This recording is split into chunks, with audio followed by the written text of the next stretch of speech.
Jadi di sini saya Intan. Saya Aldi. Di sini kami dari Prodi Arsitektur, Fakultas Teknik dan Perencanaan Universitas Formadewa. Jadi di sini sekarang kita bakalan ada podcast ya, Di. Iya, betul sekali. Di sini moderatornya selain Intan dan Aldi ada juga Bapak Mande. Mande bisa memperkenalkan terlebih dahulu. Enggak, saya yang buka nih. Enggak, memperkenalkan diri. Oh ya, saya Malik.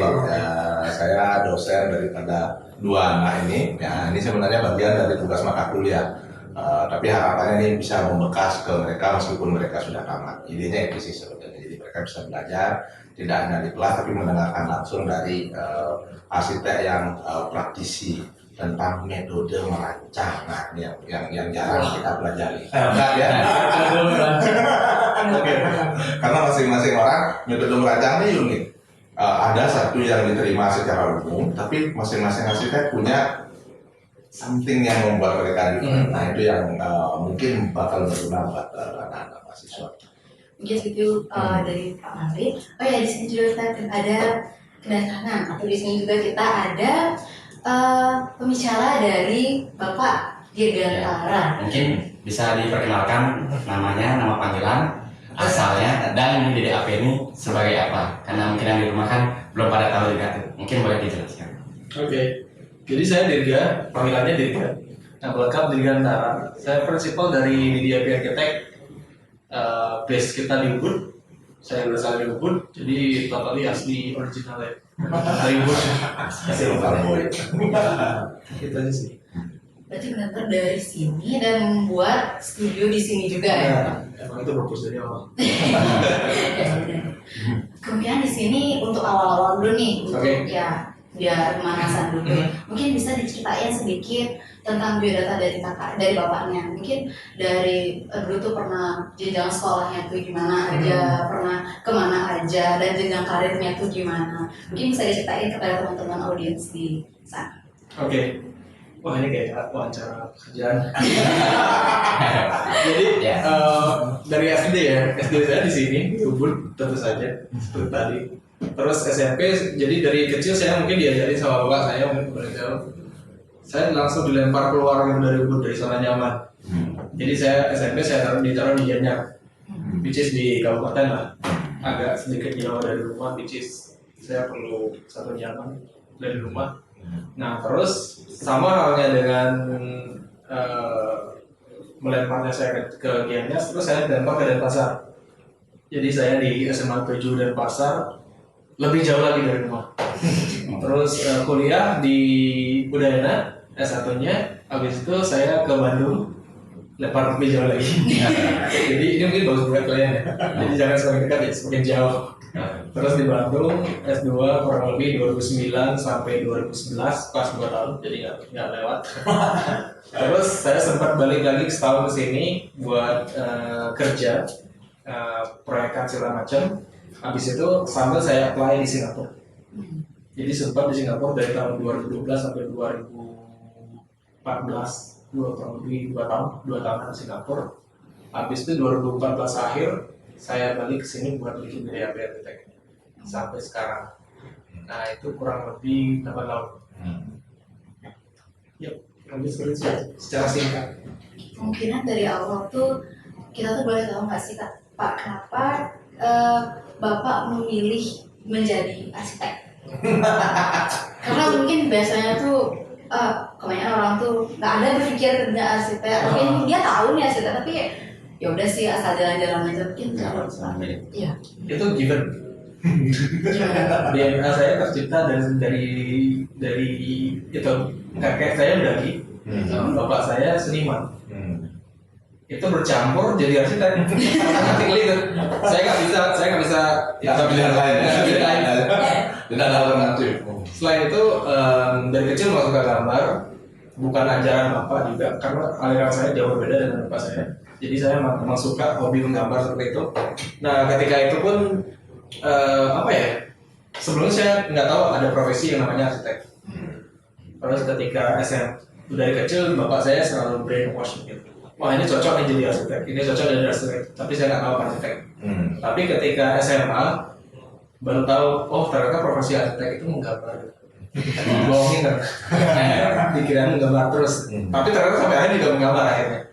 Dengan seperti itu kuliah saya harus dapat di arsitek. Kalaupun nggak dapat, mesti setahun mungkin misalnya di profesi lain atau di kampus lain, tapi habis itu harus apply lagi. Pokoknya udah pasti harus arsitek gitu. Maka dari itu sebenarnya no choice sih, nggak ada pilihan dan emang fokus di sana gitu. Akhirnya jadi arsitek. Itu smooth banget sih. Sempat banget. Dari background saya, background keluarga, terus hobi saya sendiri, suka teknikal, akhirnya jadi arsitek itu kayak ya jalurnya itu gitu. Maka nggak pernah berpikir yang lain. Nggak sih beda.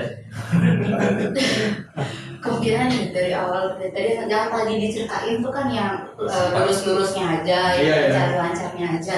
Nah pastinya adalah kendala sedikit. Mungkin dari awal sampai sekarang maintenance ke lapangannya itu, ke proyek itu ada nggak sih kendalanya? Dari awal banget, dari awal mikirnya, dari awal masuk ke dunia arsitek sampai di sekarang mungkin ada cerita dari kita. Passion ya. Saya suka gambar ya, kalian tahu. Jadi ketika permasalahan banyak orang itu karena kebanyakan gambar. Kebanyakan misalnya teman-teman, banyak banget gambar yang perlu. Tapi itu karena saya suka gambar, suka melihat gambar, suka menggambar, suka menilai gambar. Jadi itu seperti pekerjaan yang menyenangkan. Sampai sekarang pasti masih menggambar. Paling yang biasanya permasalahan itu pihak di luar kontrol kita, itu yang paling nyebelin. Misal contohnya ya ketiga gitu, dosen gitu, misalnya dulu dosen beda prinsip, misalnya ini dosen A bilang revisi ini, dosen B bilang revisi ini, dosen C bilang revisi ini, bingung kan? Ya itu masalahnya. Kalau masalah produk yang perlu dihasilkan nggak ada masalah harusnya, tapi di dunia kerja pun seperti itu. Terutama ketika klien itu tidak grup besar, grup terus kepalanya banyak gitu. Sama aja, jadi si A bilang ini, si B bilang sini, itu yang menjelaskan itu yang sulit. Kalau bisa sebenarnya itu nggak ada. Jadi kita tinggal bikin aja, itu paling menyenangkan sih. Kalau dari pemerintah ada nggak persoalan misalnya perizinan dan seterusnya? Saya sekali perizinan ada konsultan beda, ada konsultan beda itu bukan dari kita. Dan sementara kita basicnya apply, walaupun saya ikut harus presentasi kan sekarang pakai SK saya. Ketika presentasi pemerintahan itu beberapa kali ini jujur aja, saya baru ikut presentasi kira-kira setahun 2 tahun yang lalu. Ketika perizinan berubah menjadi PBG. Karena ketika IMB nggak mau buka apapun, tapi saya nggak pernah dipanggil. Seperti nggak SKA saya dipakai, tapi nggak pernah tuh saya di berpresentasi. Nah, tapi ketika PBG berubah jadi PBG, semua bingung. Jadi kondisinya sebelumnya ini agak jauh ya. Permasalahannya di perizinan tadi, tapi berakarnya sampai ke proses ini. Nah, ketika berubah menjadi proses PBG, saya tanya konsultan yang sebelumnya ini gimana. Terus mereka bilang mereka nggak tahu. Konsultan izinnya pun nggak tahu. Terus saya mau nanya yang benar, misalnya ini harusnya kayak gimana, boleh nggak atau kayak gini, boleh nggak atau kayak gini, kan kita mau bermain. Mereka bilang bikin aja dulu. Bisa nggak tahu gitu. Terus saking kesalnya, ya udah saya presentasi. Jadi saya langsung ke Bapeda Bandung. Jadi saya udah ini bakal yang tes profesor. Udah tahu kayak hujan, tapi daripada nggak tahu. Nah terus saya sendiri bawa gambar saya sendiri. Ini proyeknya. Kebetulan ini proyeknya. Lihat kan atapnya kayak gini. Terus kesana presentasi seperti biasa. Ternyata anak-anak muda itu pertama saya lihat perspektif saya bakal profesor. Ternyata mungkin secara umur saya mungkin ada sedikit berdua. Komennya pun bagus sebenarnya. Jadi mereka bilang, oh ini bagus nih. Mereka memanfaatkan kontur yang ada gitu. Saya pikir, berpikir sejauh itu ya. Kira-kira nggak bakal begitu. Oh ini bagus. Terus ini ditanya, oh pak ini lubang-lubangnya biar cahayanya masuk ya. Iya masuk gitu. Maksudnya komennya bagus, terus mungkin dari segi sempadan depan karena jadi kita memberi berapa sempadan samping kita udah ikutin semua karena saya tahu persyaratannya semeter. terus atap asal kemiringan pelana ini kan sebenarnya miring gitu ya. Boleh ada atap enggak 30%. Terus setelah itu udah dapat begitu. Wah, ternyata nggak ribet gitu. Terus saya keluar kan, udah presentasi, masa malah konsultannya nanya saya. Konsultan di BJ balik, Pak gimana tadi?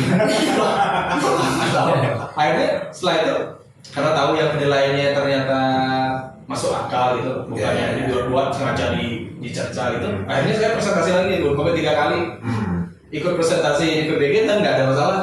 Apalagi nggak ada masalah ya? Nggak ada masalah. Jadi makanya sebenarnya dibilang kalau serem di izin itu menurut saya sih karena belum tahu aja.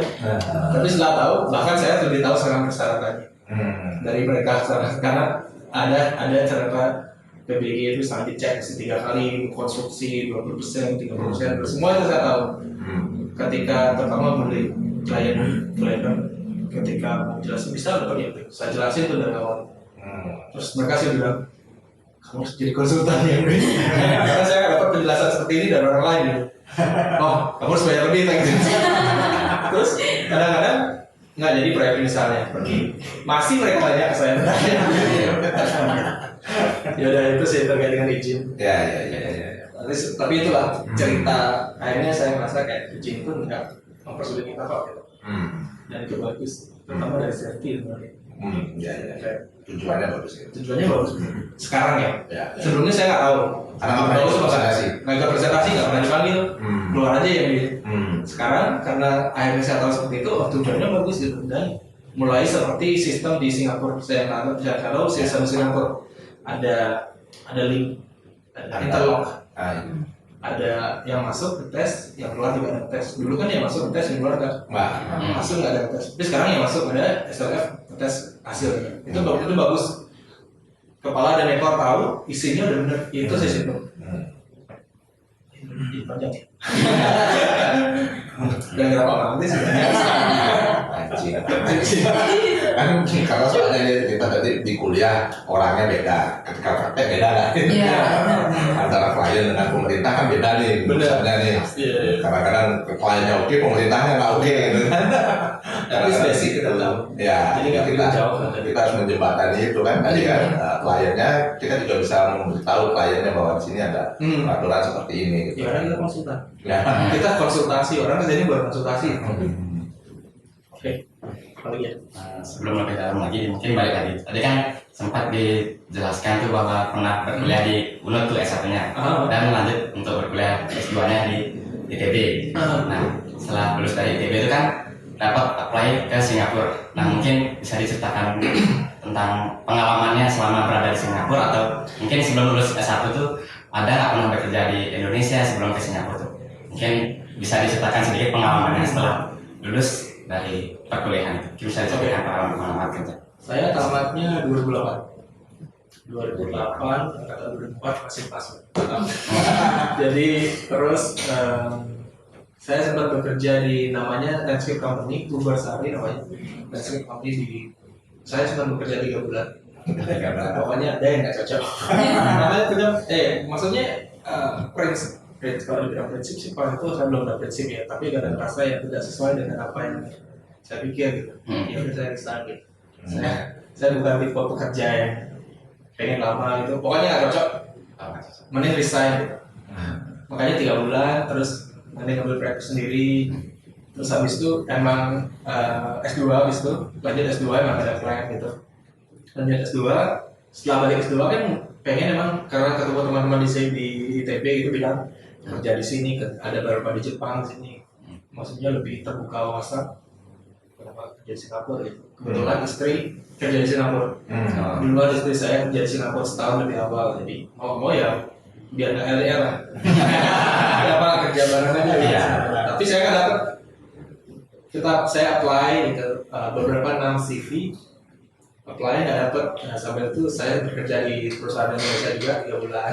Jadi kayak ya secara prinsip saya nggak setuju dengan misalnya dengan siapa itu, ada tim atau dengan bos segala macam, saya mending pindah-pindah gitu.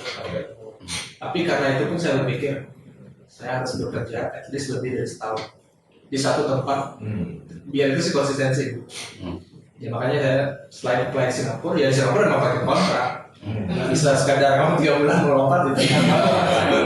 Ya terus lucunya seperti ini, saya apply 6 CV ya, 6 CV apply Singapura. Istri saya 3 CV langsung terima. Dia kumlaut, kumlaut terus dia satunya juga lulusan terbaik segala macam, dia punya sertifikatnya. Jadi mungkin dengan seperti itu gampang. Tapi saya sebenarnya ya nggak pintar-pintar banget, maksudnya IP pun mungkin tergolong standar gitu loh. Nilai pun nggak sangat bagus. Jadi ketika saya apply 6 CV di Singapura di perusahaan company, nggak ada lagi. Langsung kayak, wah kayaknya nggak diterima. Malah yang mensupport istri, dia yang tahu, dia yang apply dia sendiri, dia jadi tahu setelah segala macam. Sini kok CV-mu, diambil CV saya, di apply ke 60 konsultan. Jadi namanya Jobstreet ya, jobstreet.com gitu dulu. Apapun yang ada tentang arsitek dimasukin. Pokoknya nggak lihat requirements apa gitu. Benar, akhirnya ada panggilan. Ada 3 company yang menurut saya. Jadi satu company bekerja di pabrik, satu company laboratorium, satu company bikin railing. Aneh kan? Cuma bikin railing aja. Satu bikin pabrik, saya ditanyain sempat dengar kerja pabrik kok. Akhirnya ya karena requirement seperti itu saya 3-3-nya nggak dapet. Terus udah selang seminggu ada lagi 3 lagi. Jadi dari 60 itu ada 6 panggilan. 3 lagi sama si Amson Group apa gitu, pokoknya satu doang yang benar-benar arsitek, namanya 3P arsitek, dan satu lagi UCI arsitek. Ong juga ya. Ong UCI sama 3P arsitek. Wah ini 3 yang kedua ini arsitek nih, bagus ya. Terus 3P arsitek saya masuk, ketawa mereka. Ya maksudnya saya jelasin ini pertama, ketawa mereka. Requirement mereka tuh 5 tahun pengalaman. Karena istri saya masukin aja. Loh, kamu berarti belum 5 tahun. Dia juga salah sih, kok bisa dipanggil? Pada akhirnya belum ternyata dia nggak terima. Yang 2 itu yang diterima Indonesia sebenarnya ONO. Jadi karena saya lihat skala company, ONO itu company besar, jadi kayak saya prefer ke ONO. Nah, ke ONO apply pass namanya, jadi employment pass kayak visa kerja. Mereka apply ternyata pelatihannya penuh. Jadi di Singapura pakai kuota 1 Singaporean dengan 7 Singaporean boleh ambil 1 dari luar, 7 Singaporean boleh 1 dari luar. Jadi nggak sekedar boleh ngambil. Nah kuota mereka penuh, mereka apply lagi nggak bisa. Akhirnya satu-satunya bisa diterima di UCI itu. UCI itu kayak pilihan kedua, tapi itu diterima. Jadi bisa kalian bayangkan 60 CV, 66 CV, 66. cuma 1 banding kesempatannya masuk. Jadi kalau dibilang sulit ya sulit ya, tapi saya sih nggak ada cara banget sebenarnya. Tapi kayak tadi let it flow, dipanggil disuruh masuk ke pabrik, disuruh bikin railing terus bisa nggak? Bisa, tapi nggak dipanggil. Ya gitu, jadi pengalamannya cuma 1 banding 66. Mungkin ada yang lebih beruntung ya, tapi saya secara real seperti itu perbandingan. Susah kan? Sangat susah. Belum kebayang. Tapi istri saya nggak 3 CV langsung dapat, makanya jadi bukan nggak ada salahnya coba. Gitu. Ada perlu lagi? Segitu maksudnya. Diperpanjang lagi.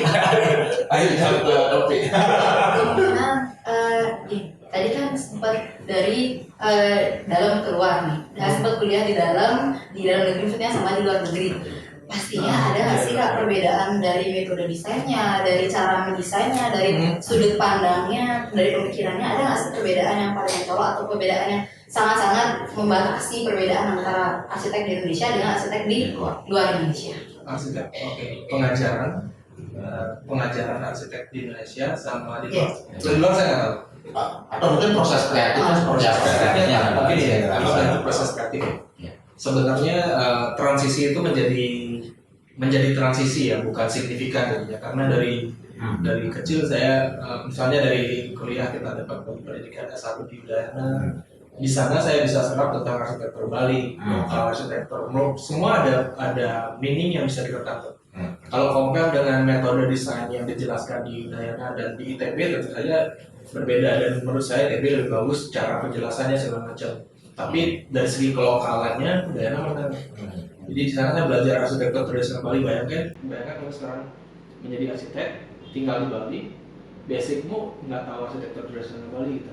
Bukan tahu sih basic Bali itu masa nggak tahu gitu. Untungnya itu sih saya ada base dengan Udayana. Terus yang kedua di ITB seperti wawasanmu dibuka gitu. Kalau misalnya dunia arsitektur itu cuma tidak sebatas itu aja gitu. Jauh banget, ada layer-layer yang kita tembus gitu. Tembus akhirnya ketika itu dosen, metode mengajar, semua mungkin udah tahu ada perbedaan ketika metode mengajar itu setiap tempat beda-beda gitu. Masuk di ITB. Di ITB dari segi kualitas output desain dan apa ya, lompatan setelah ini di ITB lebih bagus, lebih terbuka. Maka dari itu saya punya pola pikir ke Singapura berarti. Itu sebenarnya yang paling penting itu pola pikir. Setiap tempat itu merancang pola pikir kita berbeda gitu. Tempat itu bagus apa enggak, pola pikirnya gimana hasilnya gitu. Dan itu berpengaruh terhadap desain-desain yang jadi keduanya. Akhirnya di Singapura. Ya terakhir kan lompatan itu dari Udayana ke ITB, akhirnya di Singapura. Di Singapura untungnya dapat ITB. Karena di ITB ada basic teori yang kita dapat rancang kota. Saya bekerja di Singapura itu sebagai urban designer, kayak master planner. Kalau saya dari Udayana jam langsung ke Singapura agak gap. Saya nggak dapat ilmu itu di sini. Tapi di sini untuk dapat tentang teori standar, ketika mengaplikasi di Singapura pas gitu. Jadi kebetulan flow-nya itu bertahap gitu, smooth. Bukan langsung jomplang gitu. Kalau jomplang mungkin ada stres di saya, tapi itu dia kayak udah untung di Singapura, di ITB sempat dikenal namanya teori rancang kota sama ini ternyata teraplikasi di proyek di Singapura secara real. Akhirnya di Bali itu Indoplan. Teori yang master plan itu ketika pakai di Bali jarang ada proyek master plan. Hampir nggak ada ya. Hampir nggak ada. Kita cuma ada single building ini doang yang master plan mungkin Forest. Mungkin Forest ya. Itu pun skalanya sangat-sangat kecil kalau dibandingkan proyek saya di Singapura yang 5 km persegi gitu. Ada proyek rancang 1 Gianyar gitu. Ada rancang yang 8 hektar itu kayak aduh, mana ya gitu, malah bingung kan. Jadi ini sketch-sketch yang pas di Singapura. Nah terus dengan seperti itu saya berpikir ketika kita tahu yang luas, nah ini terlihat resultnya, conclusionnya dari urban plan itu merancang ke kecil itu lebih gampang menurut saya. Ketika kita tahu gambaran besar, baru kita menuju detail. Itu pun kita terapkan di metode merancang DTAP. Saya pasti selalu menganalisa tempat itu, misalnya ini proyek kesini dulu, urban dulu, maksudnya konteks dulu gitu. Apa yang bisa membentuk desain kita ini. Jadi menurut saya arsitek yang baik itu harus merespon kota, merespon rancangan kota. Jadi hierarkinya city planner, urban planning gitu, master planning, arsitek gitu. Jadi kamu tuh nggak bisa ngawur loh gitu. Kamu ada di bawah ini ya hierarkimu. Jadi ketika kamu ngawur itu bisa merubah pola kota gitu. Kamu harus desainnya kalem-kalem, tiba-tiba kamu bikin bangunan tinggi kan.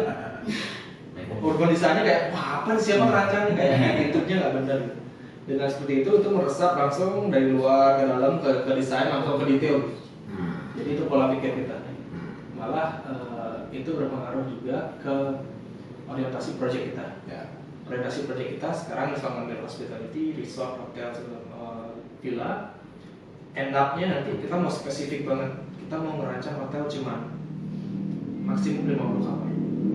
Kita mau merancang rumah cuma skala 1000 meter persegi misalnya. Jadi udah ada beberapa runcing itu jarumnya. Jadi udah spesifik, kita cuma ambil proyek-proyek ini doang gitu. Itu lebih menurut saya bakal lebih menghasilkan sesuatu karena kita repeating. Kita bakal meriset itu. Akhirnya kita menemukan tipologi dan menemukan jawaban buat sumbangsi ke arsitektur gitu.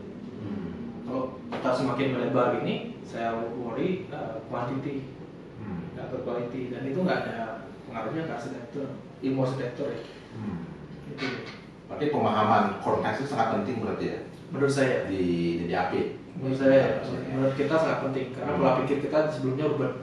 Oh iya iya. Pola pikir saya sebelumnya urban, tapi saya terapkan di staff automatically dia bakal ke brainwash. Jadi pola pikirnya pasti mereka agak bingung kalau disuruh merancang tanpa site. Tanpa Kamu boleh merancang di mana aja, pilih site. Wah, malah bingung. Iya, apa parameter merancang ya? Kadang saya malah nyari kompetisi kayak itu nggak kita ikutin. Jadi itu berpengaruh. Pas belajar itu dari kecil ke gede. Pas mulai merancang itu dari gede ke kecil. kembali. Skala itu balik gitu. Itu mungkin bagus grafiknya kalau dibikin. Diagramnya bagus Ya. Itu aja sih. Apalagi di Tadi kan sempat juga diceritakan tuh apply ke beberapa kantor yang dari Singapura, terus juga sempat bekerja di Indonesia beberapa kantor konsultan itu kan. Nah sebelum akhirnya membuat DDAP Arsitek ini, mungkin bisa diceritakan sejarah berdirinya DDAP Arsitek ini dari yang pernah pengalamannya di Indonesia, terus pernah pengalamannya di Singapura, mungkin sampai akhirnya bisa mendirikan DDAP Arsitek itu bisa diceritakan mungkin. Jadi kita sebagai perancang, kita harus merancang hidup kita. Itu pertama. Ya kalau di proyek itu time schedule. Time schedule itu memang kebetulan saya berpikirnya mulai dari ketika mau S2. Saya pikir kerja dulu di Bali setahun kan. Biasa orang mikir gitu kan, siapapun biasanya setelah tamat S1 mikir S2 apa enggak ya gitu. Saya mikir kerja dulu setahun gitu.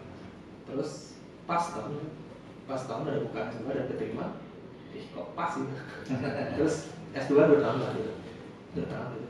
Oh pas ternyata gitu. Akhirnya setelah itu kenapa kita plan aja gitu. Jadi sekalian aja plan sampai kerja berapa lama, siapa tahu ternyata pas gitu. Kalau melenceng pun kita masih ada guide. Jadi saya udah mikir setelah itu S2 2 tahun, saya bakal langsung ke Singapura. Tapi ternyata nggak dapet, setahun lagi baru dapat ke Singapura. Jadi at least saya seperti yang bilang tadi, at least saya bekerja minimum setahun di satu tempat. At least saya dapat ilmu di sana, karena 3 bulan itu kayaknya nggak baik. Akhirnya saya dapat 2 tahun yang masih di Singapura, pasnya, employee pasnya 2 tahun. Setelah itu saya lihat umur juga 29, ya 29. Saya harus nikah dan membuat bisnis. Ya apalagi bisnisnya. Akhirnya diputuskan, jadi saya udah bilang ke bos saya di awal, bos saya cuma bisa kerja 2 tahun. Setelah itu saya harus balik dan nikah. Karena umur saya pas balik pasti udah 30. Ya umur kan nggak bisa dia atur kan. bergerak maju dulu. Jadi setelah balik ke sini, emang 2014 akhir baru balik, langsung saya bikin websitenya di DAP. Cuman yang lama lumayan lama sih. Dan bikin. Tapi pas di Singapura udah bikin simbol-simbol branding lah. Itu hal yang juga saya suka. Jadi saya suka nge-branding gitu. Apalagi buat perusahaan sendiri. Maka dari awal sekarang branding di DAP masih kayak gini. Masih color itu masih kuat gitu. Itu pentingnya kalau sebuah branding gitu. Balik ke itu, akhirnya saya bikin company di DAP. Habis ini kan 2012. Punya anak pun ada plan. Punya anak pertama, jarak tahun kedua 5 tahun itu semua masih titik ini masih sesuai plan. Jadi itu nggak ada nggak ada selah buat ngerubah itu. Karena plan saya mau ada plan, ikutin. Kalau nggak bisa ngikutin, plan B-nya apa gitu. Sesimpel itu, kamu plan A. Mungkin bisa ditiru dari sekarang. Proyek pertamanya apa di DAP? Kalau di DDAP, Mangosteen namanya. Yang kita kunjungi pertama dulu itu ya. Tapi sebelumnya itu ada Pandawas Villa, itu pas masih pribadi sih. 2009 itu sempat, saya bilang kan setahun break, saya ambil proyek, itu ada proyek Pandawas Villas di Kemran. Itu proyek pertama saya, proyek pertama di AP itu Mangosteen. Itu masih kacau, belum dia tahu. Tapi sekarang masih kacau, tapi sedikit lebih udah smooth lah, udah semakin rapi gitu. Ya itu proyek yang dulu saya ajak anak-anak mahasiswa untuk ke situ. Itu 2015 ya 2015 pas saya break dari Oxford, pas pulang kembali langsung naik ke anak-anak yang ke situ. Kalau proyek yang paling menarik kira-kira apa gitu? Wah, So far, kalau tanya proyek terbaik sih next project. Karena semua suka tahu di mana kelemahan proyeknya, dia tahu. Jadi proyek terbaiknya pasti the next project. proyek menarik yang mempunyai permasalahan spesifik yang bisa Persis. kita jawab. Jadi kalau punya permasalahan yang nggak bisa kita jawab, nggak menarik. Oke, ruang tekun nih. Ruang tekun nih, itu proses kreatifnya. Proses kreatifnya kita memakai kita nyebutnya ad hoc methods. Jadi sempat juga saya cari, tapi itu cari teorinya setelah saya mengalami ya. Jadi saya coba kayaknya ada nih ilmu seperti ini gitu, namanya ad hoc teman. Ad hoc Mungkin method. Bang Udin tahu. Ad hoc methods itu seperti tiba-tiba ya, muncullah tiba-tiba ide apapun di suatu proses desain. Karena tekuni itu menggunakan material recycle. Jadi ada sebuah warehouse, jadi sedikit dengan cerita tekuni, ada sebuah warehouse luasnya kurang lebih 5 area. Itu punya klien, kontrakannya udah mau habis. Nah, terus dia perlu memindahkan barang-barang itu. Kebetulan dia proyek hotel tekuni itu. Jadi semua barang ini harus bisa diterapkan di desain. Mempersingkat waktu, saya nggak mungkin teknologi bisa mendata semua barang itu, tapi itu bakal lama. Kenapa kita bikin aja dulu? Kalau dikatakan manusia tuh badannya bikin. Badannya kita bikin, aksesorisnya itu. Jangan basicnya dipakai itu. Contohnya basic struktur kan kita nggak berani main itu. Struktur kita bikin, tulangnya kita bikin dulu. Terus yang kedua kita bikin adalah urat-uratnya. Kulitnya doang, warna kulit, anting-anting, baju itu yang kita pakai dari benda itu. Jadi kan nggak penting ya, misalnya ini salah ya oke, masih oke gitu. Tapi bukan basic strukturnya kita pakai. Jadi automatically ketika kita mau menerapkan benda yang ada di warehouse itu, kita pakai ad hoc. Apa yang kita temukan, creative thinking taruh di mana ini. Nggak ada di desain. Di desain itu seperti abu-abu doang. Terus kita nemuin botol. Akhirnya botol itu diam di tempat proyek selama 2 bulan karena nggak tahu tempatnya di mana. Terus ketemu kaki meja yang satu truk. Terus kita pikir, waduh, ditaruh di mana gitu. Terus beberapa kayu langsung kebayang, oh kayu ini bisa di sini gitu. Berapa cepat gitu. Jadi semua proses itu yang metodenya luar beda. Jadi setiap proyek metodenya beda-beda. Kalau itu kan ad hoc gitu, karena ketemu kondisi kayak gitu. Kalau metode satu lagi yang Urbanasia. Itu Urbanasia itu dari waktu. Ini udah lewat waktunya. Nah sekarang proyek satu lagi karena berbicara tentang proyek menarik ya metodenya ini. Urbanasia unik juga. Jadi klien datang ke kita ketika udah ada konstruksi yang 60% tadi ya, udah ada struktur segala macam.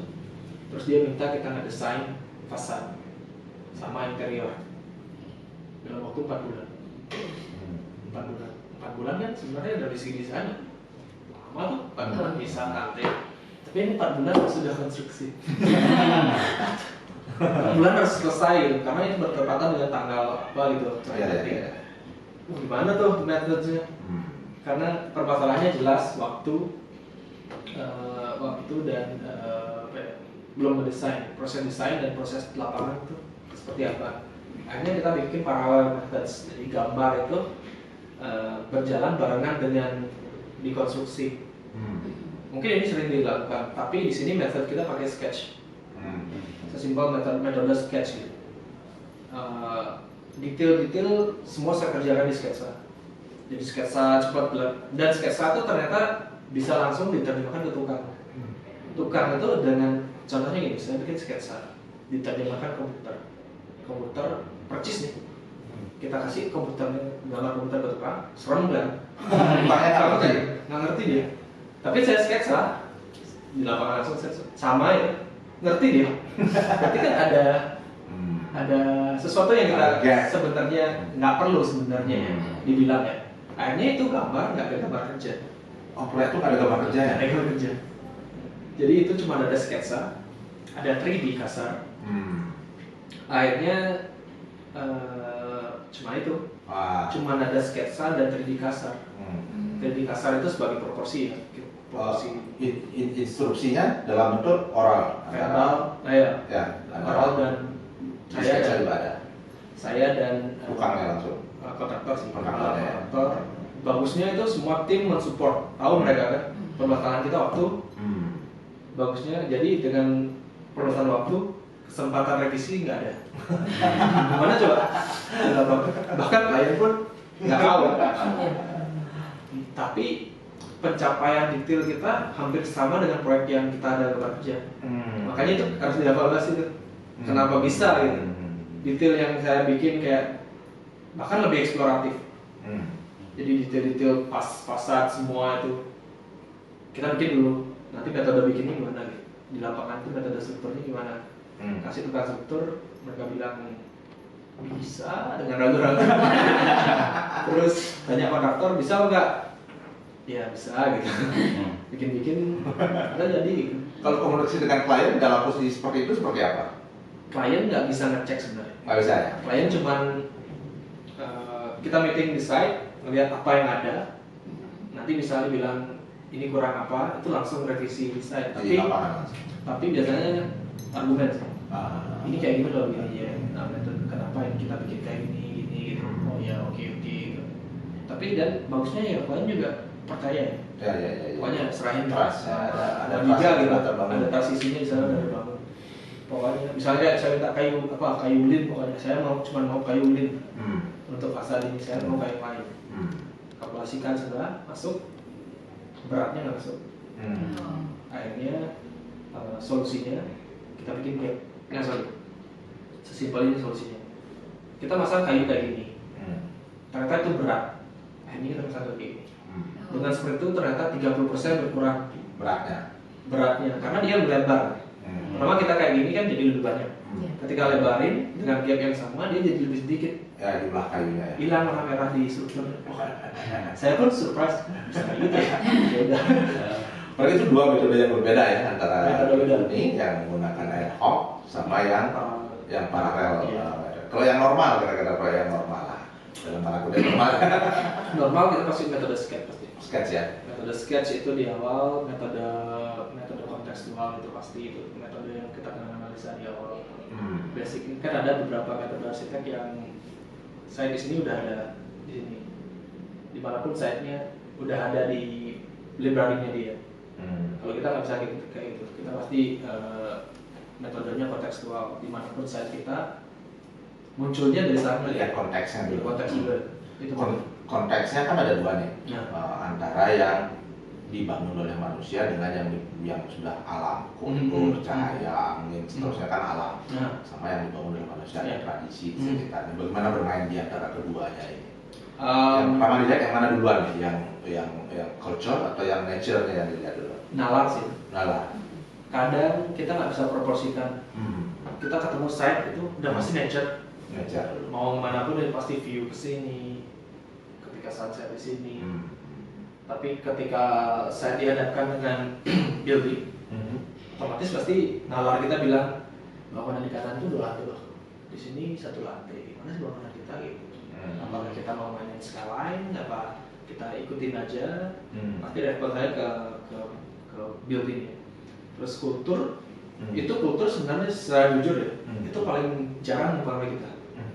Karena saat kita dibilang biar nggak dipaksakan gitu. Saya nggak mau memakai istilah kultur yang buat rumah tinggal gitu misalnya. Oke, kultur itu misalnya apa? Misalnya nyaman apa gitu kan. Oke, kalau misalnya hotel, tapi kalau rumah tinggal apakah itu perlu? Itu kan living ya. Dan lebih personal touch ya gimana. Saya malah lebih nanya intensnya ke klien karena mereka bakal maafin. Tapi ketika bicara tentang hotel, Ya. ada kultur di sana. Jadi pokoknya nalar aja pakai. Oke, berarti ada perbedaan antara tipe proyek ya, kalau rumah tinggal dengan komersial misalnya. Benar. Ada beda pendekatan. Beda antara pendekatan. keduanya. Pendekatan kita bahkan hampir melihat pathnya itu. Jalurnya udah semakin lihat itu. Pathnya kalau misalnya kita kita merancang hotel, udah ada item-item yang perlu kita perhatikan. Misalnya kreativitas di sekitar. Itu dia juga ya. Iya, kalau hotel karena ternyata itu menjual reasonable gitu. Contohnya kita bikin rumah nih. Oh, ada kreatif industri di sini nih. Kita mau bikin anyaman di sini. Yang punya terus Pak, siapa yang rawat, Pak? Saya yang harus bersihin, Pak. Gitu. Kan seakan itu gimmick ya, yang dipaksakan gitu. Jadi tapi ketika di hotel, anyaman ini berasal dari unknown. Ini selling point itu. Pas marketing udah gini dia, oh bagus ini Pak. Gitu. Saya lebih gampang jualnya. apalagi mereka bilang kayak apa sih namanya, Trita Karana ya, hubungan manusia itu kan ada kayak Trita Karana Awards ya. Wah ini bisa dapat Trita Karana Awards nih gitu. Jadi oke, berarti itu jalan gitu, nggak usah dipaksakan. Jadi saya mungkin pola pikir kontekstual itu sebenarnya pola pikir yang lebih ke let it flow ya. Ada sesuatu yang dipaksakan gitu. Ketika kamu memaksakan, dia akan membuat sesuatu yang komplikasi. Kamu turn ke kanan dikit, bikin komplikasi. Kenapa mesti di-turn gitu? Pertanyaan lagi. Biasa aja gitu. Mungkin itu lebih masuk. Nah, kalau misalnya hal-hal yang tidak bisa kita rubah, cahaya misalnya, hujan misalnya, seperti apa mengolah hal-hal yang Ya, seperti itu itu? Hal-hal technical.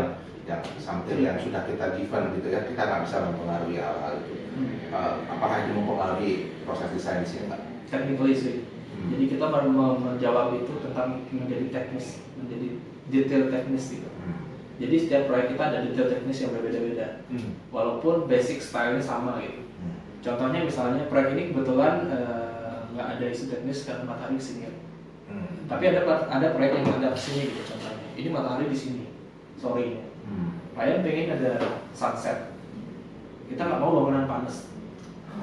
Cantilever ya udah bilang ya Wak, pokoknya ini cantilever harus jauh nih. Gimana klien harus panjang gitu. Iya nggak masalah gitu. Mahal loh. Mau berapa gitu? Aku Mahalnya seberapa gitu ya? Kita cek nanti. Jadi kita bikin cantilever 3,5 meter ke arah sana, ke arah barat. Harus tinggi juga kan? Kalau kayak gitu ngeblok dia di sunset. Iya. Dengan seperti itu sampai sekarang pun masih nyaman lihat sunset, teduh, nggak kena hujan, solving. Itu lebih ke technical. Nah itu mungkin dari apa ya? Dari pengalaman sih itu. Solusinya pasti di teknis biasanya kayak gitu. Jangan kalau bukaan juga masuk. Kayak angin misalnya pengap atau gimana, nggak ada bukaan kanan kiri, jadi kita bikin point kayak disebut satu. Iya. Jadi menjadi selling point juga. Itu yang sebenarnya bisa strategi kita. Makanya tadi udah kelihatan masalah ini, kayak di sini, masalah ini kayak di sini. Itu kayak udah ada. Nah, itu yang penting kalau misalnya library data juga penting. Simpan itu semua, jangan sampai lupa gitu. Itu kalau lihat video. Ada lagi? Sorry saya menunggu. Karena saya penasaran. Tadi kan ada perbedaan pendekatan mungkin ada setiap desainnya kayak harus melihat kontekstual itu metode-metodenya dan ada sistem teknisnya itu. Nah dari setiap proyek itu mungkin ada nggak sih gaya arsitektur atau ciri khas yang harus diterapkan itu dari masing-masing proyek atau setiap proyek itu memiliki perbedaan-perbedaan tergantung dengan kontekstual di lingkungan sekitar. Mungkin ada nggak harus gaya arsitektur yang diterapkan itu dari proyek? Itu kayak gimana ya? Secara tidak langsung pola pikir otak kita itu sebenarnya ada sebuah achievement yang mau dicapai dari segi style. Itu otomatis itu. Kayak misalnya kamu merancang sesuatu itu pasti kayak udah ada referensi di sini yang kamu suka. Otomatis cara kamu menyelesaikan masalah ada kaitannya ke sini. Walaupun sebenarnya ketika bilang ke klien nggak ada hubungan itu. Misalnya saya bilang di level panjang tadi, klien nggak tahu tuh style yang mau saya capai. Tapi saya ketika solving problem pasti ada guidelines yang bisa mengarahkan ke style itu gitu. Itu nggak pernah saya sebenarnya mau kita biar nggak usah bikin style ya. Tetap aja pasti kesana gitu. Misalnya kamu suka apa ya artis ini gitu, artis idola ini gitu, kamu melihat wajahnya seperti ini, ketika kamu melihat wanita lain gitu, pasti kesana jadinya gini ya parameter mau kamu nggak usah lupain dia gitu, tetap aja. Nah itu yang tadi ditanyakan, kita nggak pernah men-setting sebenarnya style itu. Tapi terjadi naturally semua jadi tropical modern, contemporary tropical. Jadi kita di Bali kita merasa kita tidak bermain vertikal. Di Bali itu semua bagian besar horizontal. Apapun itu perkembangannya kita 15 meter. Itu berarti ada mansion. Kalau di Bali jangan ada sesuatu yang vertikal, kecuali yang memang serba kecil. Tapi kita belum pernah merancangkan perangkat. Automatically viewfinder saya juga lebih suka melihat sesuatu yang horizontal. Mata kita posisinya kayak gitu. Nah, kayak gini. Kalau kayak gini kan saya suka sesuatu yang malah yang tipis panjang gitu. Itu terpengaruh dari arsitek Brazil sebenarnya. Jadi itu bukunya pertanyaanmu udah terjawab semua tuh. Sini ya. Iya, semua kayak Gary Hill itu sempat membentuk kita Uber, bagaimana humble-nya desainnya dia, tapi tetap ada etika.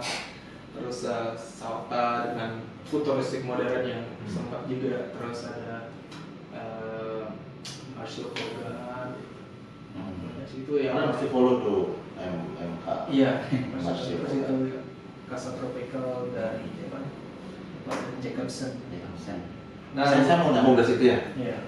Kapan sebuah bangunan harus tampil stand out, kapan dia harus low profile kira-kira Saya melihat konteks sih. konteks ya.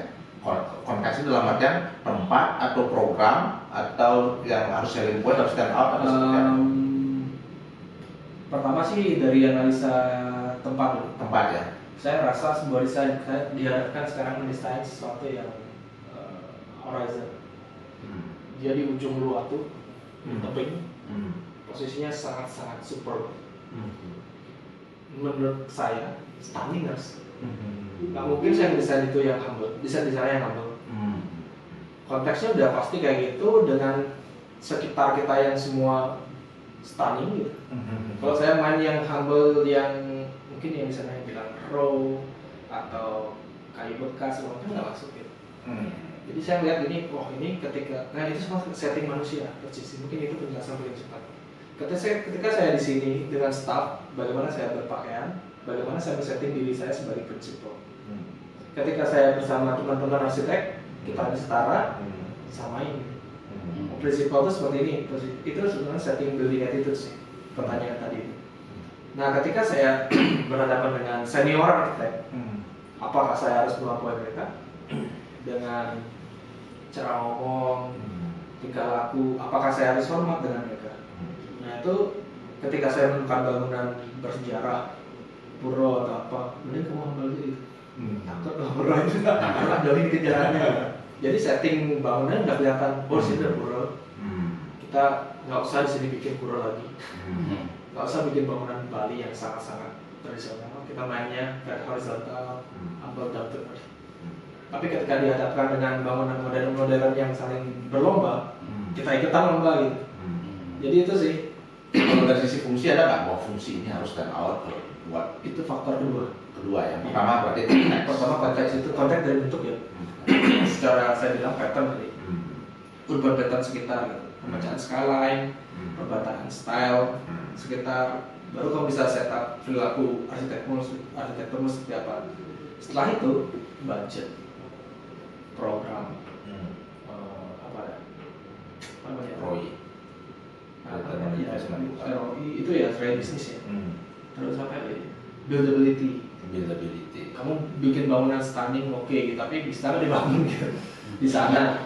Ingat Brian Lawson apa yang buildability itu disebut sebagai sebenarnya saya tanya semua yang saya ajarin itu karena mereka agak sedikit melenceng, jadi saya masuk supaya belajar materi ya. Apa terjadi? Apa? Yang sisi kanan, blok kanan, 4 blok kanan. Lupa. Karena baru Itu juga. Terus kita ada remote island nih project di Ceningan gitu. Oke, di sana kamu bisa bikin stunning, tapi apakah bisa terbangun? Jadi banyak faktor yang berpengaruh ke nalar sih. Semua jawaban terakhir nalar, kayak pengalaman dan nalar. Nalar saya kayaknya ini udah stunning di sini gitu. Tapi kalau bawa ke sini nggak stunning. Kalau di Ceningan masih stunning. Bikin di Toba Resort ini sudah stunning. Nah ketika klien pun bilang gini, oh saya pengen kayak di Bali tuh yang kayak gini, jomplang gitu. Kultur masyarakat di sana kasih gini aja udah oke gitu, udah stunning menurut mereka. Kalau kamu mau kasih kayak gini, kayak makhluk planet datang, mereka bakal bingung. Apa ini? Mereka tidak punya parameter buat menilai tempat itu menjadi seperti ini gitu. Jadi itu juga penting ya. Ketika bilang stunning contohnya, di tempat-tempat itu beda-beda parameter penilai stunning itu seperti apa. Balik ke konteks lah. Pakai konteks, makanya kalau bisa ground kita menyebut ground ya, konteks itu grounding kita kalau khawatir groundingnya sebuah pemahaman akan tempat itu. Tapi kalau ketika kamu udah tahu analisanya paling dari segi iklim, dari alam, ada segi fisik bangunan, dari segi kultur, itu sangat gampang. Toolsnya udah ada di sini. Ketika kamu tempat ini udah kayak oh pasti kayak gini, udah kebayang ya. Dengan style seperti itu jadi kayak gitu. Udah partnya udah kelihatan. Makanya itu cepat proses desainnya. Kalau udah terulang-ulang gitu. Makanya saya bilang tadi lebih bagus ke runcing spesifik karena mempercepat proses. Ya, proses itu makin matang daripada kita selalu mencoba yang beda-beda. Semua kerjaan. Iya. Kayak gimana sih merancang office itu? Gimana sih merancang apa lagi? Ya? Mall. Padahal sebenarnya saya belum pernah. Jadi kalau mau coba sesuatu yang baru mulai dari nol lagi, yang lama bakal ketinggalan. Ini fokus di satu titik. Kalau menurut kita sih kayak gitu.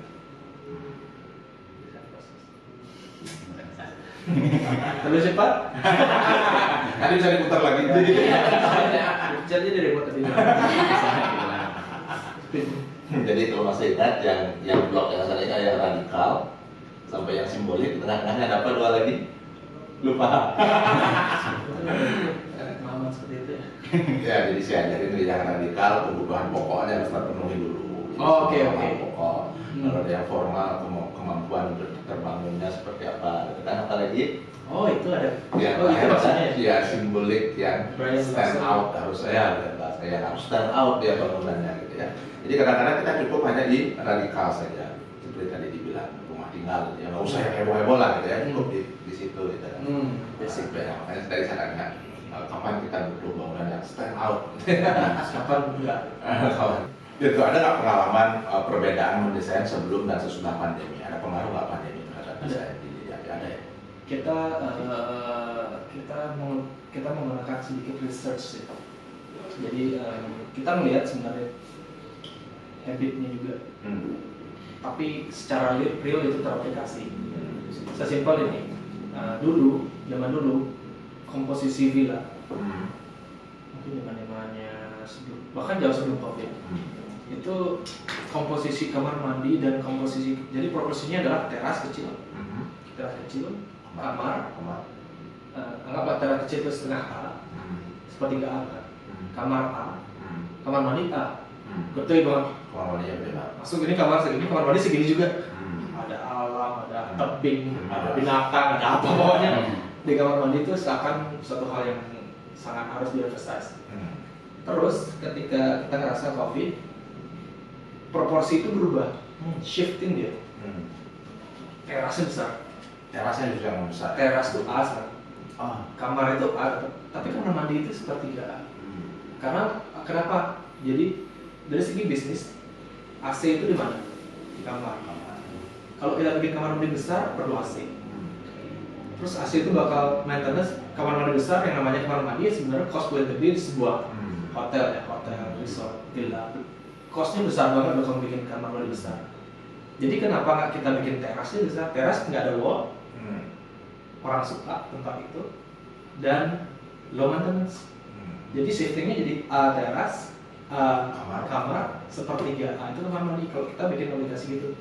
Tetapi kamar mandi yang kita desain biasanya semi outdoor gitu. Kayak ada kaca, kamu ngerasa indoor tapi outdoor, outside in, inside out. Sekitar kita kebun gitu. Tanamannya kayak gini ya, kayak gini, tapi saya rasa nyaman gitu. Nyaman, kita bisa lihat tanaman, oke. Vibe dari tanaman itu dapat sedekat mungkin dengan tanaman. Klosetnya nempel dengan daun, tapi ada kaca. Serangga nggak masuk. AC nggak keluar. Banyak hal yang di reduce dengan itu. Cost wise sebelumnya misalnya costnya 100 juta gitu misalnya dari proyek itu, di mana 10 juta di teras, 40 juta di kamar, 50 juta di kamar mandi, jadinya cuma 50 juta. Kamar mandi kecil ya, ngapain perlu banyak, tiles di dinding juga dikit, pemipaan gampang, nggak susah bohong, kamar juga sama teman. Tapi teras jadi besar. Sekarang orang karena pandemi shifting, mereka suka apalagi bule-bule. Saya pengen teras luas. Saya pengen teras nyaman. Saya pengen dining ada teras. Di teras saya ada dining, ada living, Jadi ruang outdoornya membesar ya? Membesar. Saat kafe ini. Ada sofa sekarang, ada hammock, ada tempat barbecue. Mereka tuh aktivitasnya sekarang mungkin seharian itu hampir 50% di teras. Di teras. Outdoor, semi outdoor. Outdoor mungkin ada, tapi semi outdoor lebih difavoritkan sekarang. Itu kita lihat, abis itu kita coba terapkan di desain dengan penjelasan tadi. Itu menjual. Orang pun merasa, oh benar ya, Cost-wise masuk. cost-wise masuk. Kita klien merasa dikasih insight baru dari kita. Kita desain hotel sekarang terasnya gede-gede. Jadi kita desain hotel, kamar mandinya, mereka bilang kan dulu, oh kamar mandi besar, kenapa? Ya, ada dulu kayak gitu. Kenapa gitu? Lagi nanya, nggak perlu juga ya. Kenapa perlu? Dulu mungkin kalau ukur luxury itu dari kamar mandinya. Iya kan dulu luxury, sekarang luxury-nya teras. Teras ya. Living in the teras. Ada Di sih. teras itu. Di teras itu segala kebutuhan terpenuhi. Ada living, dining, barbecue. Di dalam itu tetap ada tapi yang simple aja gitu. Terus selain ruang, furniture-nya juga berubah ya, jadi ada menambah hammock dan Segala macam. Bahkan ada sekarang mungkin akan laris seperti material cushion yang bisa diganti air, warna nggak pudar, material decking lantai yang ada banyak alternatif sekarang. Karena mereka tahu bakal banyak demand. Outdoor itu pasti banyak demand. Akhirnya ketika kita bicara outdoor, keywordnya outdoor, tropical, kenanya teras. Apalagi yang orang luar nggak punya, di sini punya yang teras. Di luar tuh teras nggak buku mereka. Buku mereka teras orang luar kan kecil-kecil, kamu lihat di dalam koboi itu cuma semeter. Tapi di Bali langit kita apa nih? Teras semua. Kalau di Bali bilang amben. Bali Laut punya amben, Bali Raja punya amben. Orang tuh duduk di amben. Kita kembali sebenarnya ke tradisional modern way. Saya dulu rumah saya masih di rumah Bali. Saya duduk di Bali Langit, nyokap ibu di Bali Raja, saudara di Dawa. Kita ngobrolnya kayak gitu. Bisa wajar ketika orang tangga tahu ngobrol kita. Sekarang bule kayak gitu. Dia ngobrolnya di teras, makan di teras, kerja di teras banyak gitu kan. Dulu nggak ada tuh setelah COVID lebih di emphasize kalau kamu sebenarnya hidupnya di teras tuh, di tropical gitu, bukan di indoor gitu. Maka dari itu kita bisa desain kita udah banyak teras besar. Ini sebenarnya teras ini, teras ini. Dan setelah COVID itu lebih mudah diterima. Dengan penjelasan tadi. Ya, Shifting tadi. apa ya, habitnya juga berubah. Tapi kalau tanpa penjelasan mereka bakal bertanya, kenapa saya teras besar gitu? Saya nggak merasa bakal tinggal di teras gitu. Tapi ya penjelasan, mengedukasi ya. Kita kan sebagai konsultan juga perlu mengedukasi dengan suatu hal yang baru. Selain itu kita menemukan beberapa hal lain, tapi belum sejelas itu perubahannya gitu. Masih sedikit-sedikit. Berarti cara berkomunikasi ke klien itu setelah pandemi itu sangat-sangat diperlukan ya? Karena kayaknya tuh yang tahu klien itu pasti belum banyak yang tahu tentang kita tuh sebenarnya kayak gimana sih, kemauan kita tuh kayak gimana sih. Mungkin dari kakak pribadi ada nggak sih kejomplangan antara apa yang kalian pikirkan dengan apa yang dari kita pikirkan, itu ada nggak sih kak? Terus Pasti ada. Kira-kira gimana sih caranya biar dia tuh menjadi balance dari satu? Solusinya adalah komputer, ya teknologi lah. Itu selalu membantu kita untuk menerjemahkan apa yang kita mau. Selain ada beberapa layer. Pas ketemu klien di awal, ini terkait komunikasi ya. Biasanya komunikasi di awal kesulitan klien menerima ketika kita menjelaskan konsep kita seperti ini. Maunya misalnya disuruh bikin 6 bedroom villa. Menurut kamu pendapatmu dengan site seperti ini mana? Sketch. Soalnya kita pasti meeting desain pertama kali. Saya pengen lihat visualisasi kalau klien itu seperti apa. Dia bilang pasti, di sini saya mau kamar tidur, ini lihat view itu kamar tidur, ini kamar mandi. Terus kita pikir karena lihat matahari segala macam, bagus sih. Kayak ini mana gimana masuk? Oh gini loh, sketch. Pagi ada iPad, foto ceklek, langsung sketch di iPad. Ini loh kamar. langsung kebayang nih. Hmm. Walaupun belum detail, tapi itu membantu mempercepat proses apa ya, transfer visual yang di sini ke sketsa diterjemahin ke iPad dengan kondisi slide seperti ini, langsung diterima dia. Itu percepatannya. Setelah itu layer kedua 3D modeling SketchUp. Oh, ini masuk loh dengan apa yang aku bisa lihat gitu. Kadang-kadang dia koreksi, waktu kamu sketch waktu ini nggak kayak gini. Oh iya gitu, berarti beda persepsinya. Dipertajam lagi dengan layer kedua ini untuk mempertegas sketsa itu. Terus yang layer ketiga dengan visual, kita sebutnya visual experience. Kita ngajak memakai software, layer itu masuk ke bangunannya dengan real, hampir mencapai rendering 3D, percaya ada. Kita bisa ketika akan masuk sini, terus dia tanya kenapa ada louver sebelah kanan, kayak ini loh, tidak matahari saya. Sorry itu lihat shadow. Oh gini ya, bagus sih. Udah sampai real kayak gitu masih nggak ngerti, maket. Itu ada layer-layer biar pokoknya intinya kita biar semua orang ngerti desain satu tim. Bukan cuma kita, itu paling sekali proyek. Kalau cuma kita yang ngerti desain, ngerti desain yang kita buat, kontraktor nggak ngerti, klien nggak ngerti, pengawasnya cuma kita. Jadi berat itu kerjanya. Ketika kita bilang, kok gini gitu. Terus kontraktor bilang, bukannya emang kayak gitu Pak, berarti undangannya beda. Makanya kita perlu mentransfer project ini di visual kita ke kontraktor. Ngerti nggak dia gitu? Gampang sih, ketika tender kita kasih gambar, berapa lama mereka bakal mengerti gambar itu. Kalau mereka dalam besok sehari udah ngerti, berarti mereka nggak ngerti. Gambar kita cukup detail, tidak mungkin bisa dipelajari dalam waktu sehari. Kalau dia bilang saya perlu waktu seminggu nih, gambarnya banyak kok, berarti dia udah paham nih. At least dia udah paham target detail kita sejauh mana. Selain itu kita dengan bantuan tadi visual segala macam, mereka kadang bisa lihat tuh, istilahnya pada ini kelihatannya biasa tapi sulit dibikin. Oh kok tahu gitu?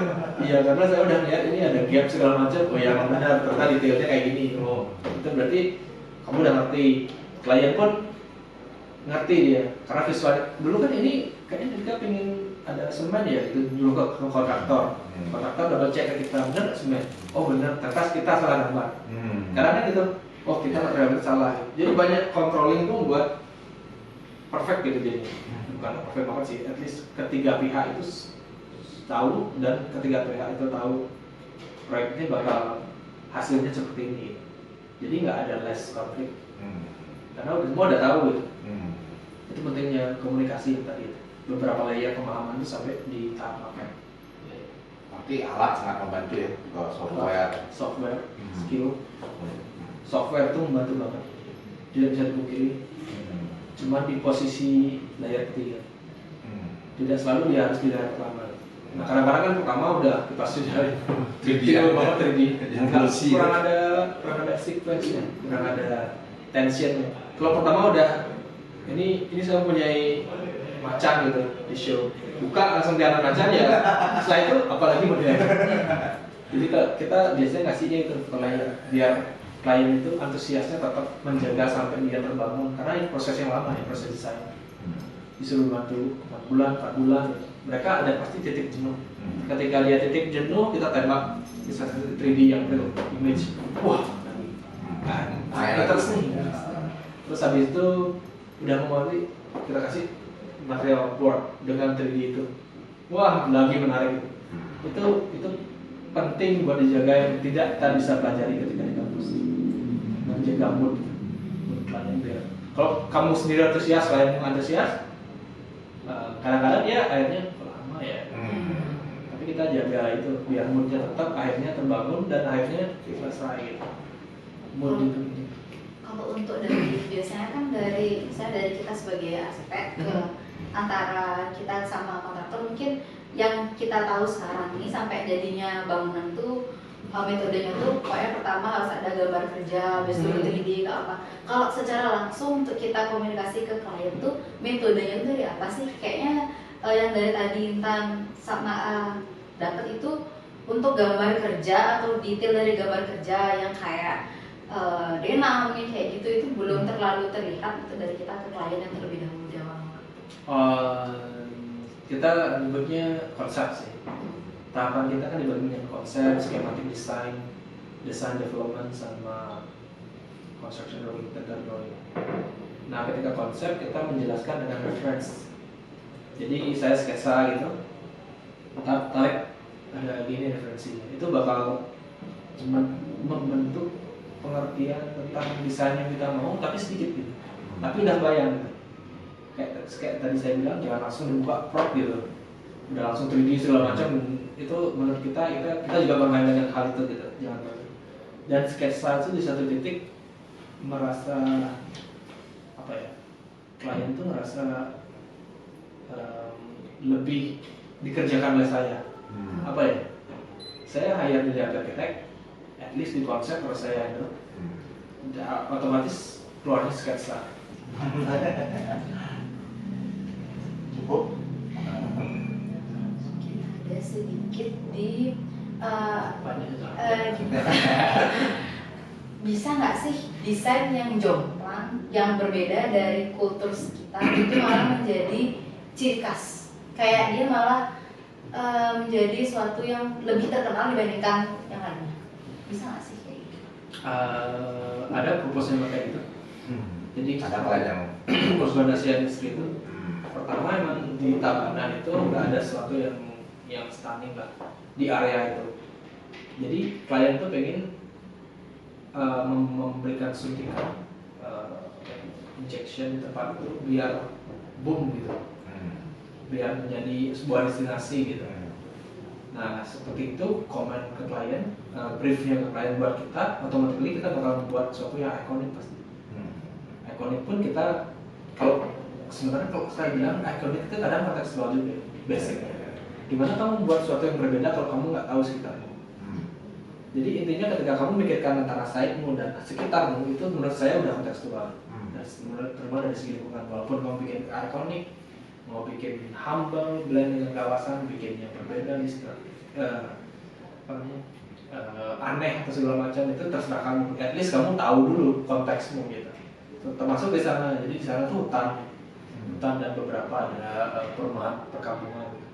Bikin ikonik seperti apa? Ya seperti itu. Selain skalanya emang sebuah industri ya, sebuah pabrik besar, skala besar, bentuknya harus kayak gitu ya.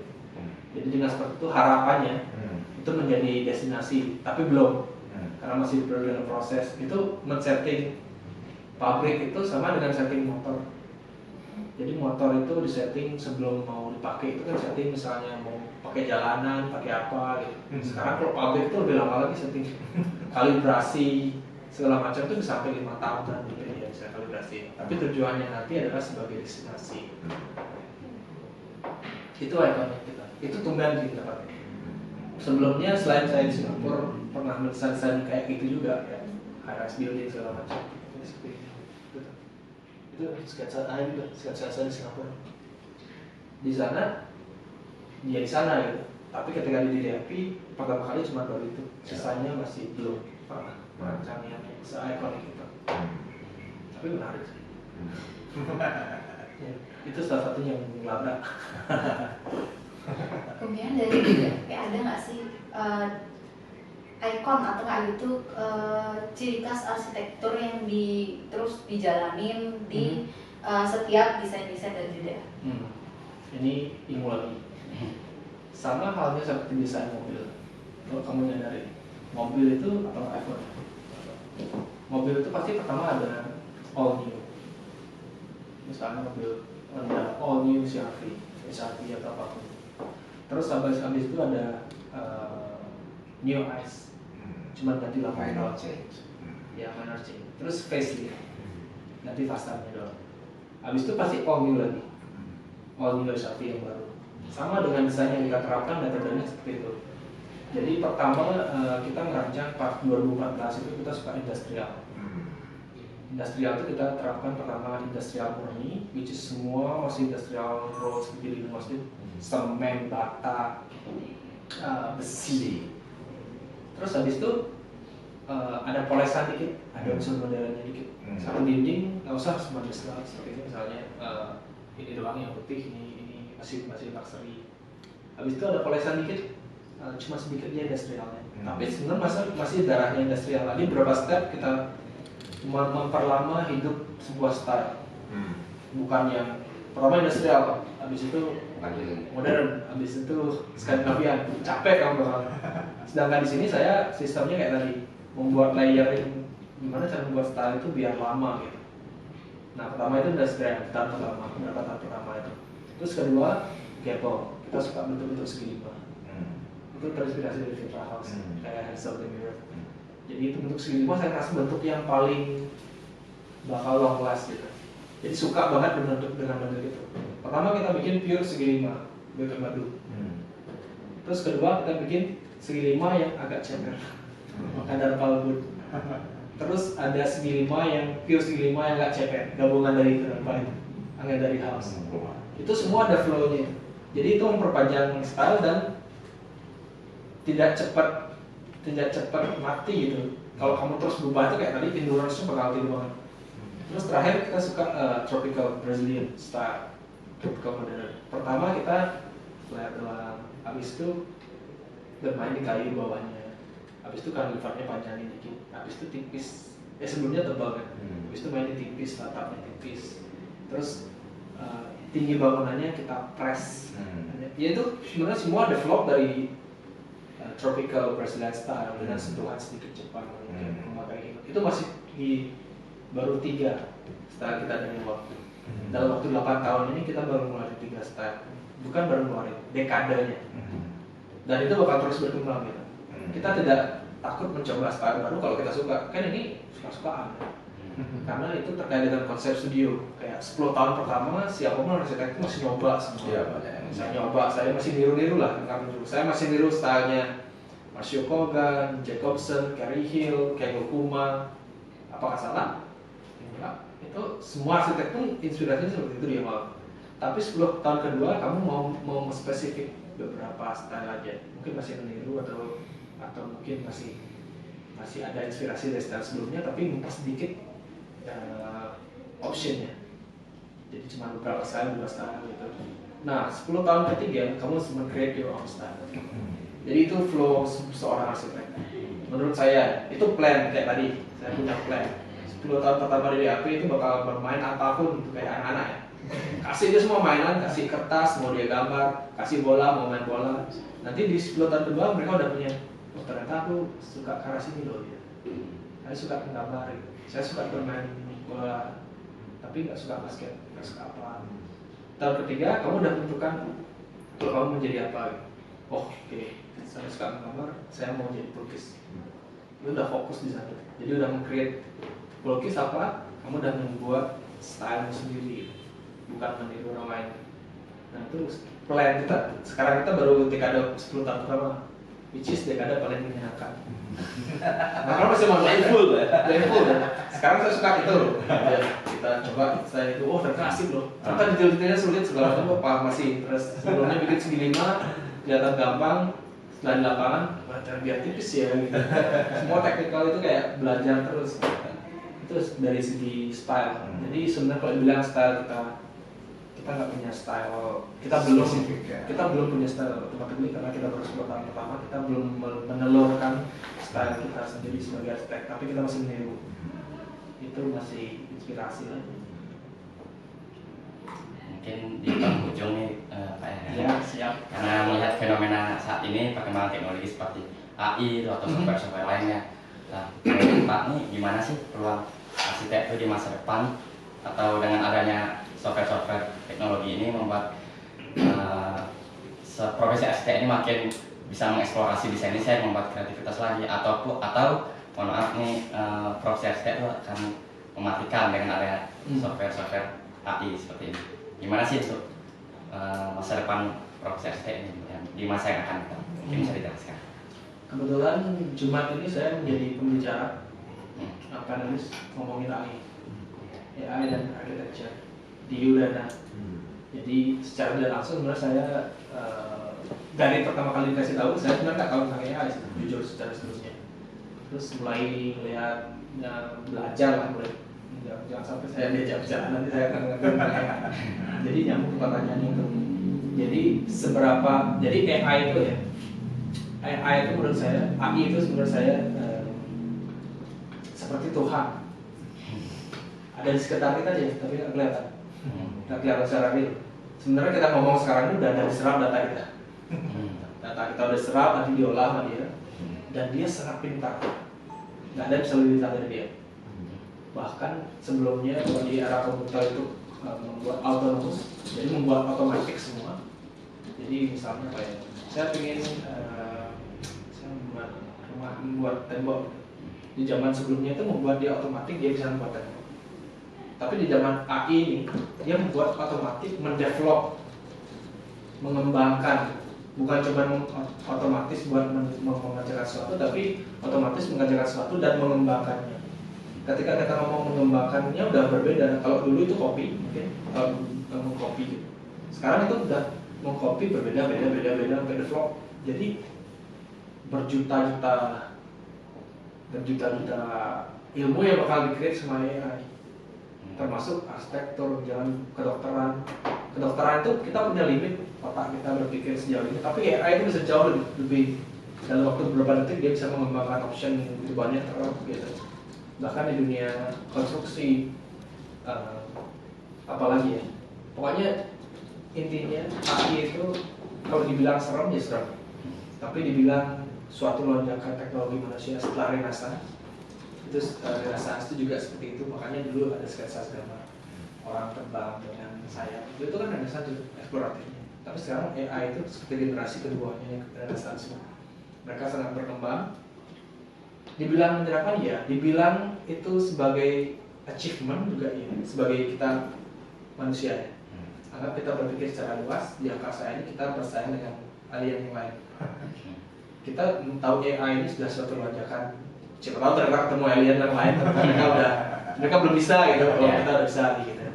Tapi kembali setelah kita berbicara sangat luas, kembali ke architecture. Dari dulu kita sebenarnya udah pakai sistem itu. Mengerjakan SketchUp itu ada unsur itunya, AI-nya. Karena AI sekarang itu lebih cerdas saja dia. Jadi menurut saya dia akan menjadi partner, tapi tetap kita yang bakal mengontrol kita. Namanya juga manusia, dia tidak akan memberikan AI itu buat mengontrol dia. Seperti sekarang kita tahu misalnya option kita tahu render itu kan kita naruh gambar renderingnya kayak gini. Apakah kamu suka sama kayak hasilnya misal 10 gitu, kamu paling coba 3 aja. Itu yang pertama. Jadi intinya ada batasan yang perlu kalian punya. Dengan seperti itu manusia akan banyak punya prinsip saya pakai AI tropical. Ketika saya suruh mengembangkan AI pasti ke arah tropical. Ada batas gitu. Ketika tropical pun kamu lebih spesifik ke tropical yang mau dan tropical ini. Ketika kamu bisa menguasai itu, kamu akan tahu batasan. Jadi tidak bingung gitu. Kadang-kadang AI itu bikin bingung, terlalu bagus semua. Tapi kamu sebaiknya kamu punya prinsip dulu, baru kamu menggunakan AI. Jadi batasannya lebih jelas.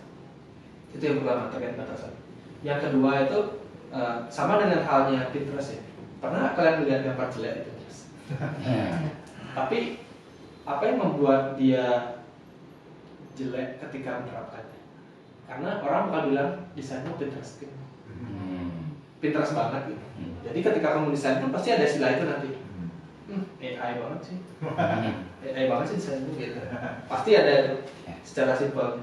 Tapi akhirnya kamu berpikir apa yang membuat sesuatu yang tidak seperti Pinterest gitu. Jadi akan develop otakmu membuat sesuatu yang unik. Jadi AI itu seakan bersaing dengan kamu. Tapi kalau nggak ada AI, kamu nggak bakal develop gitu. Itu sebagai tantangan. Makanya kreativitas yang bisa kita menangkan itu adalah empati terus terkait dengan kreativitas dan originalitas. Itu yang bisa kita tekankan sekarang. Untungnya pekerjaan arsitektur itu ada itu. Jadi kemungkinan di replace AI itu ada, tapi masih dalam jangka waktu yang lumayan lama. Karena kita masih perlu kreativitas, perlu personal touch ketika ngomong sama klien, perlu dan belum adanya kesepemahaman setara tentang knowledge AI Kita HP ini sekarang masih ada kontraktor yang nggak bisa WhatsApp gitu. Nggak memakai WhatsApp sebagai media komunikasi mereka konvensional. Nanti ketika ada AI yang semakin canggih itu pasti ada beberapa pihak yang masih konvensional. Nah, AI itu nggak bisa memaksa ini koneksi ini antara orang yang konvensional dan orang yang mengikuti AI. Kita sebagai arsitek manusia, kita bisa menjembatani antara orang yang tidak pakai WhatsApp dan pakai WhatsApp. Kita pakai WhatsApp, ketemu kontraktor nggak pakai WhatsApp, ya kamu kesana ngomong. Nah, AI itu nggak bisa kayak gitu. Orang udah nggak pakai dia, gimana caranya? Nggak bisa maksa. Itu yang power kita di sana gitu. Ketika ada gap gitu. Saya yakin tuh walaupun AI itu sama dengan sekarang teknologinya, ada juga beberapa area yang daerah yang masih sangat tradisional, konvensional, tak pakai ini. Bahkan mungkin di sini ada beberapa yang tidak mengerti cara memakai internet atau apa. Kan banyak. Sama itu ada fansnya dia. Mungkin nanti ada persentase antara sekarang antara 1 juta orang arsitek gitu. Ada mungkin 50% pakai AI, 50% malah ke konvensional. Mungkin kita bakal ke arah konvensional kali ya. Karena kita merasa kayak makanan ya, dulu mungkin kita ketakutan saat McD masuk. Iya. Gitu ya. Tapi sekarang tiba-tiba Bobby Gulit strike back gitu ya. strike back. Akhirnya mereka mungkin menghargai suatu originalitas tanpa AI. Oh, kamu melukis gitu kan, AI, wah bagus nih semua foto, editing, rendering. Kembali nanti rendering choice, tangan mungkin depannya. Kamu AI kayak gitu, render itu bukan lebih berharga gitu. Nggak tahu sih, ini baru pendapat. Ternyata itu Belum terjadi ya. Itu baru prediksi.